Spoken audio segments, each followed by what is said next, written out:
All right, so we're going to go through a sample problem that's a kind of a typical rotational energy style problem you'd see. And if you saw something like this on the AP test, what we're mainly going to focus on is you being able to kind of pick out what type of energy exists where, as well as calculate some values just to make sure we kind of understand what we can do with this information. I'm also going to kind of derive an equation at the end for the height, which is what it asks for at the end here. So we're going to solve for the height using just the values we're given, and then we're going to practice deriving an equation for the height with just our variables, just to make sure that we can do that, which is typically something they ask about on an AP test. So first things first, let's just get some of the values that they have provided us here. So if I'm looking at just calculating some of the initial information, the first thing it says is what is the sphere's moment of inertia? And for this sphere, we can calculate the moment of inertia using 2/3 mr squared. So if I just simply plug my values in, it gives me the radius of the sphere, it gives me the mass of the sphere. Pretty straightforward calculation here, and I end up getting 0.00784, and the unit for this is a kilogram meter per second squared, or sorry, excuse me, a kilogram meter squared. What is the sphere's rotational speed at the bottom? Well, it tells me at the bottom of the hill, the sphere as a whole has a speed of 2.1 meters per second, but I'm looking for my rotational speed, and that is my translational speed divided by my radius.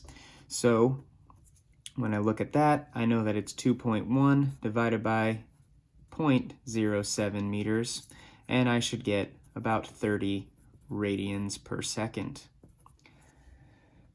Now the sphere's maximum rotational kinetic energy, that we're going to abbreviate as RKE, and when we calculate that, the way to calculate it is 1/2.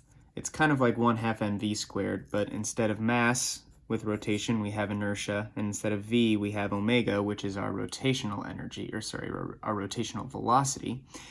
And if we plug in this value for I, this value for omega, I end up getting 3.528, and the unit for that is joules, because that's energy.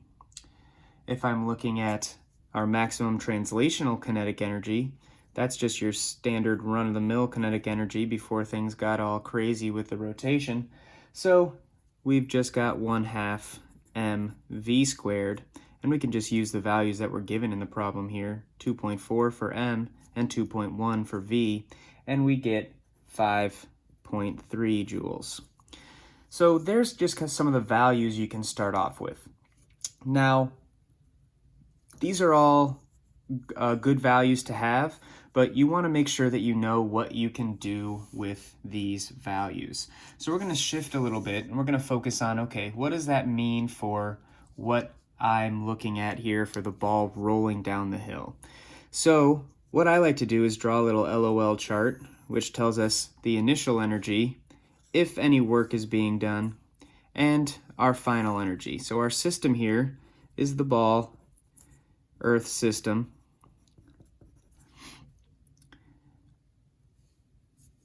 We start off with some sort of initial energy, and it's not moving at the top, so we have GPE as a possibility, we have KE as a possibility, RKE as a possibility, but we know that all of that energy is just going to be GPE. Boom. Now, this ball rolls all the way down the hill, and when that happens, I'm not sure if you guys can see that hill there, yeah. So the ball rolls all the way down the hill. When that happens, this GPE is converted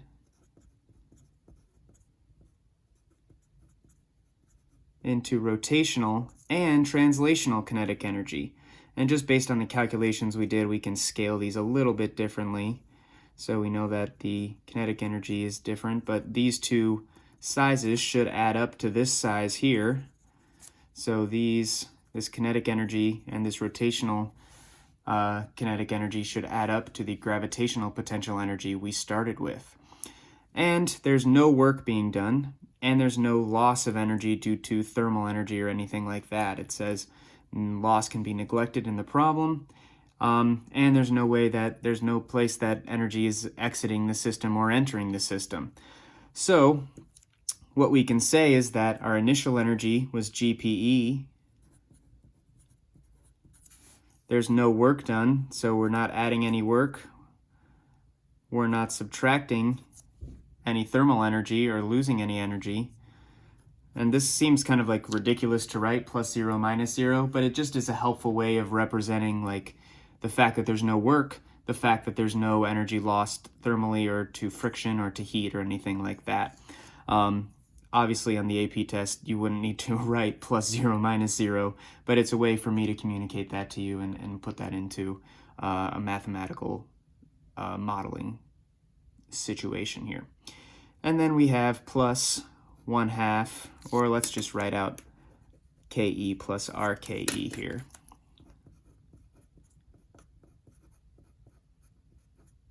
Boom. So there's our types of energy that we have. And if we're looking for, okay, what did we have initially, if we're trying to fill in this chart, we started with GPE, we had no work done, no energy loss, and we had rotational and translational kinetic energy at the end.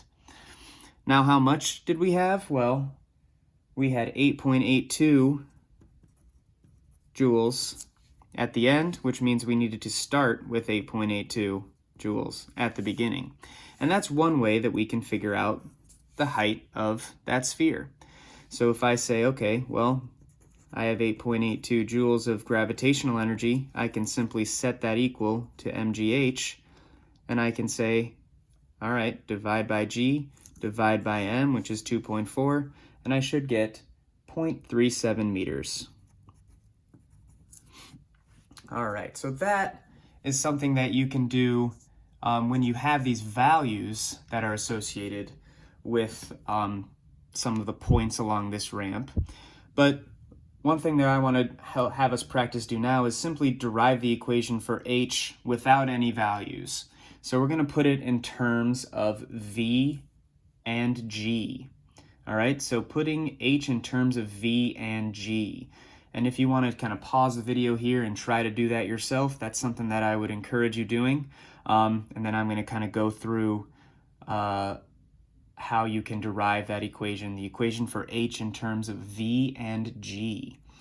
So if I know that I'm starting with GPE, I can say, okay, well, that's mgh. And I know that I end with 1/2 mv squared plus 1/2 I omega squared. Well, sometimes on the AP test, what they say is yeah, derive that equation for h in terms of v and g. Well, we've got m, we've got I, and we've got omega here, so that's going to be a problem for us. So we need to get rid of those variables somehow. So what I can do is I can get rid of this I and omega. And the way to do that is to say, well, instead of I, I'm going to say that is, well, I'm just going to rewrite this whole entire section here. So it's 1/2. I is actually 2/3 mr squared. And omega is actually v over r. That's both squared. So if I rewrite this, it becomes 1/2 2/3 mr squared v squared over r squared, because that squared applies to both of those components. Now this looks a little bit daunting, but the nice thing is this r squared goes away.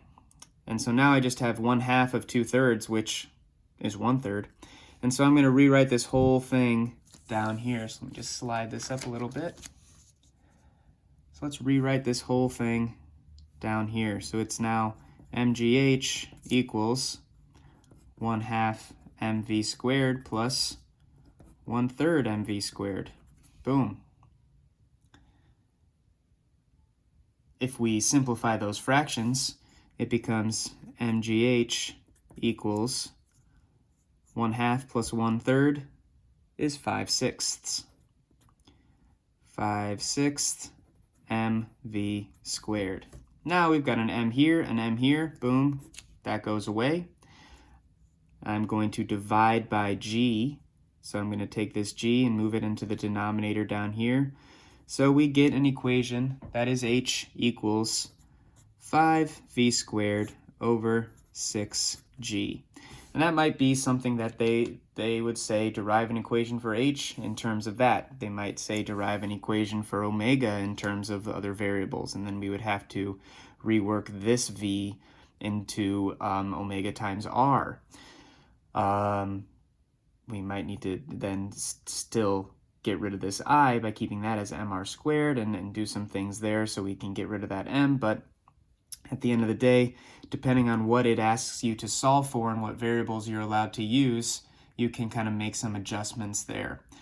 If you were to plug your value for v and g in, you would actually still get 0.37 meters, which is a fun little exercise to do and is something that the AP test will likely ask you to do as well in terms of solving for a variable based on some other variables, and not just in terms of if you're using this as an AP physics preparation, but just in general, being able to kind of derive equations is a really helpful skill and kind of shows you that the numbers aren't what's important, it's the ability to kind of manipulate the equations to solve for what you need to solve for.